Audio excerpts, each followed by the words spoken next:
What's going on, guys? Today I'm going to be showing you how to fix the P0089 error on a SeaDoo 325. If you get this error, you're probably going to be having some hesitation, no start, maybe some bogging on throttle, and basically that P0089 error means that there is something going on with your fuel pressure sensor. Now, I have one right here. I'm going to be replacing it on my 325 today, show you guys how to do it. There is a TSB, dealer bulletin, and extended warranty for this item. However, if you are like me and you don't like having your SeaDoo sit at the dealer for months for no reason with constant back and forth between the dealer and BRP, or you just have an incompetent dealer like I do, it's easier and faster just to fix it yourself. I don't remember how much this part was. I think it was around $50, and it's something you can absolutely change within a day. I'm going to show you how we need to do it. As you can see, I have the code here. Now, this is a code that I'm getting with a rather aggressive tune, so I'm going to show you how to fix this. There you have it. Can't really see it with the sun. P0089. So I'm going to go ahead and leave this. Unfortunately for us, we will be needing to kind of remove all of the plastics up here. We need to take the storage bin out, and we have to do that in order to get access to the fuel pump and fuel tank. So I'm going to show you how to do that. I won't go into too much detail just because I've shown you how to remove the storage bin and things like that a few times now. But the first thing I'm going to do is go ahead and take off our side panel plastics. And to start, all we need to do is pop off our plastic rivet there and our T30 bolt there. And this panel will just slide right off. Now that we have the rear plastics off, we need to go ahead and pull the speakers. And to do so, it's very, very easy. We have a T30 bolt right there. Can't really see it because of the sun. And we also need to take a Phillips head screwdriver or flathead. There's an open hole right there. You just need to shove the screwdriver in, and then the speaker will slide down. We need to do that on both sides. Next thing we need to do is remove the 8mm nut right there on both sides. And then while we're at it, we're also going to be removing that 8mm, can't see it because of the focus, and there's one on this side as well, right here, that holds on our front cowling. So let's remove those bolts, and then I'll show you how to remove these plastics. All right, for these side plastics, you need to reach in, and along this edge here, you're going to feel a tab that sticks down. You just need to squeeze it and pull down, and then this whole plastic will slide. See if I can do it here. Yeah, it's got a little hard. This is it right here. You just want to pull that and you'll see it releases. So that's all for this piece. And then for the front cowling, you just want to pull it forward. That releases. And now that's fully loose and ready to go. All right, next we need to release our front lid here. It's under a lot of pressure. So what we are going to do is we are going to put a ratchet around the front to the front of the trailer. You can even just use your strap if you wanted to, because this thing is, I don't know the exact weight, probably 40 to 60 pounds. It's quite heavy. Once we release this, we need to remove our strut because we want this to go as far forward as we can. That way we can remove our bucket here. But first things first, let's go ahead and put a ratchet on there just to ease the tension. Now that you have a strap on, holding the tension, you want to go ahead and take a grip of your strut here and unscrew it, left hand thread. So we're just going to do this, and just remember there's a lot of pressure under here, so make sure you have some tension under your straps or else it's going to come crashing down on you. So pull this down, you can see the threads there. We're just going to continue doing this until it fully comes off.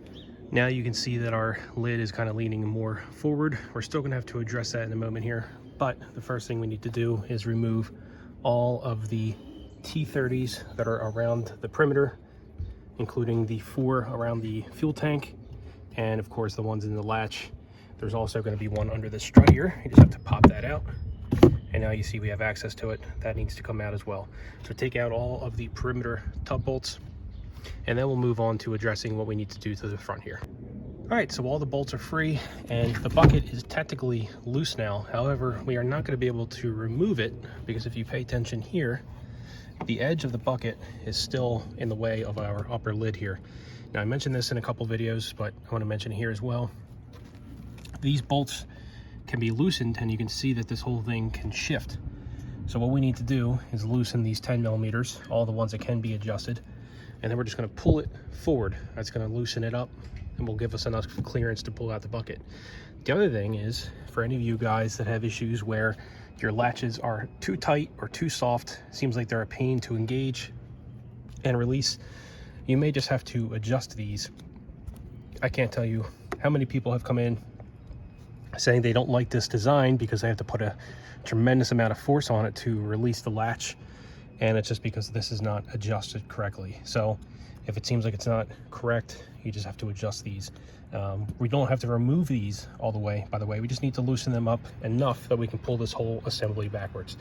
So I'm gonna go grab my 10 millimeter. We'll loosen all these guys up. Now you can see we open quite a bit more clearance. You're probably going to notice this isn't leaning as forward as much, so you may have to adjust your tension, but the bucket is now free. Now, if you have not removed your bucket before, there are going to be 2 zip ties on the bottom holding your crossover tubes. You just need to cut those zip ties, pull it out. Mine had already been cut, so not a big deal. I'm just going to lift the bucket out. I'll knock that out and then we'll show you what it looks like.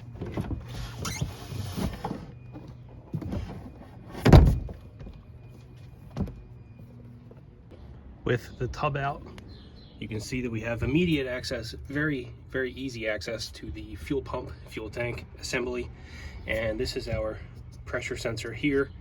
Now you may be wondering, how is it getting fuel? Because all you have is a electrical connection, and then you have your sensor portion, yet that's the only connection that goes out to your fuel rail. Well, the sender is actually part of the housing. That's this tan part here. The sensor itself is just here. So what we're going to do is we're going to lift this tab here, remove the electrical connection, and then the sensor should just pop out. I'm going to try to get a better camera angle. Unfortunately, there is pressure in the pump. There is tension, so there's no easy way to remove it. So we're going to have a little bit of splashing here, but that's no big deal. We'll just kind of address it. All right, guys, so what we need to do is pull this retainer clip right here. That's the only thing that's holding the sensor in place. I recommend keeping your electrical connection on, because if there's pressure in your tank, as soon as you pull this pin, the sensor is going to go flying across to the bottom of your ski. So keep the connection on there. I tried to relieve some of the pressure, but we'll see what happens here. So I'm going to pull this up. Okay, I don't want this to go shooting, so I'm going to use pliers now. There it goes. Okay, so my sensor didn't shoot off this time. However, let's see if we, yeah, just a little bit of fuel pressure, nothing bad. All right, so that's it. This is our pressure sensor. I'm going to pull this guy off. So this is our bad one, or we think is bad. So there's a little bit of rust in there from where this was sitting. I'm going to go and clean rag and just clean that up, as well as the fuel spill, and then we'll go ahead and put the new sensor in.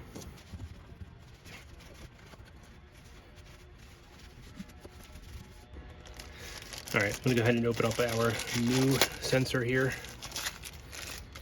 Now, just to make sure we're not pinching that gasket, what I'm going to do is take some fogging oil to spray it on that O-ring. That's perfect. And now we can go ahead and put it back in. You want to kind of line it up with your electrical connection here. That way you don't have to flip it around. That's perfect. And then we'll go ahead and take our retainer pin, put that back in, just like that. And that's it. We replaced the sensor. All we need to do is kind of the opposite of what we did to take everything apart.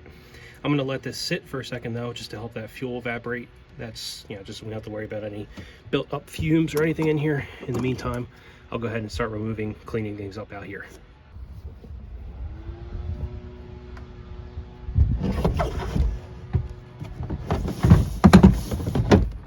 Now we just need to re-bolt down our bucket. Remember, you have your latches here, 4 bolts for your fuel tank, and then your perimeter bolts. Don't forget to include the one that goes right down by your piston. I'm gonna go ahead and do that now, and then we'll move on. Now that we have the bucket back in, we can go ahead and push our front piece back to where it was. In my case, it was all the way forward. So basically the open notch was facing on this side and this was as far back as it could be. That's where I'm going to keep it. So I'll retorque down these 10 millimeters, and then we're going to put back our piston that goes in here. We're just going to slop it back into place, and then we'll work on getting the front bin back down. So of course now we just want to be able to lower the storage bin down to get it to line up on here. Again, this is, you want to take your time with this. Ideally, you should have a second person just to help you guide it down, just because of the weight of this thing. You know, 40 pounds or so, it is quite heavy. So I'm going to reattach this, and then we'll start putting the trim plastic back on. All right, I'm going to put on the front cowling first, that guy down there. Very easy. All you need to do is kind of line up your back threads that go on both sides there. And of course your two front latches. You want to kind of push it down as you're pushing it in. That way it snaps into piece here. And then we'll put in our two 8 millimeters. I'm gonna go ahead and do that real quick. Next, we just need to put in our two front side cowlings. And again, just be careful with your clips and make sure it slides into the lock position here. Don't forget your two 8 millimeters holding in the plastic. I'm gonna put that in real quick, and then we're gonna shove the speaker back into position. The bottom bracket will lock itself, and then we just have to put in that T30 that we took out earlier. Lastly, we just have our two rear panels. These will just slide into place. They kind of just sit in here. You'll have some top pieces. Make sure you snap it in right there. There's nothing else that really needs to attach to on the bottom. We just have those two plastic retainers on either side, and then the T30 that holds it in here. So let me reattach that, and then that's pretty much it for this. And that's all you need to do to replace the fuel pressure sensor. I'm going to open it up in the software now just to clear the code, and then we'll head down to the marina, do a test ride, and make sure everything works the way it should.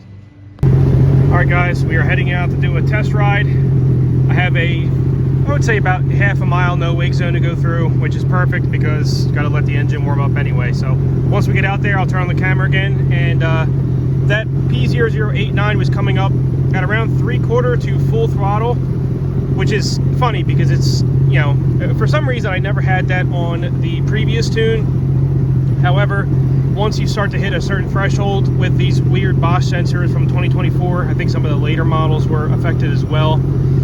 Once you hit a certain target range within the pressure, it can cause a fault where it just either doesn't read or it gets sporadic, and then it tells the ECU all kinds of different readings, and that's when it'll throw that P0089. So luckily for me, I mean, I went through 77 hours without any issues on my fuel pressure sensor.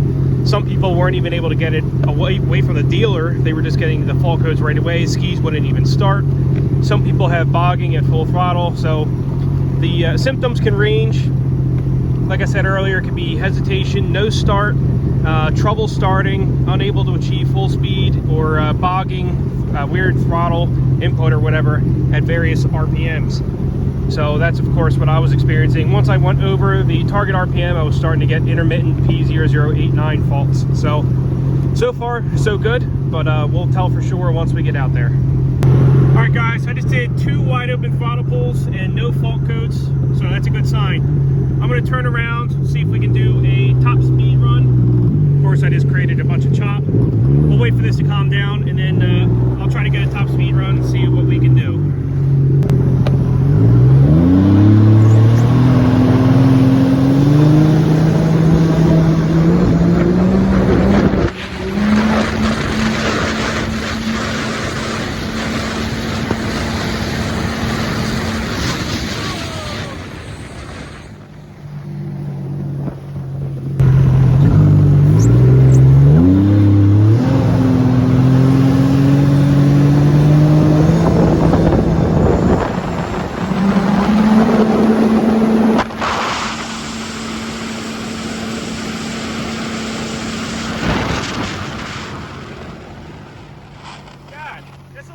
Time I've tried.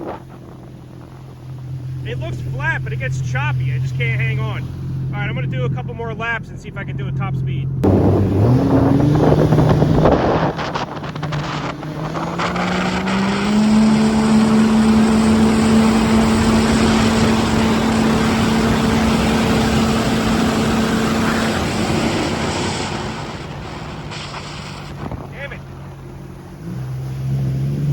I ran out of room, but I'm pretty sure I hit 90 there.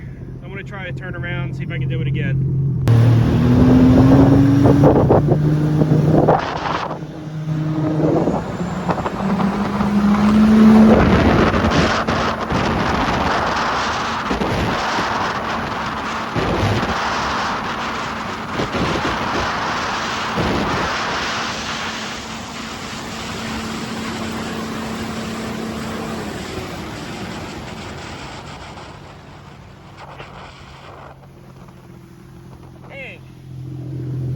It's really hard to hold on to this phone. I'm not sure what I got there. I'm going to check the screen. All right, there you go. 91 miles per hour. That was with me laying back.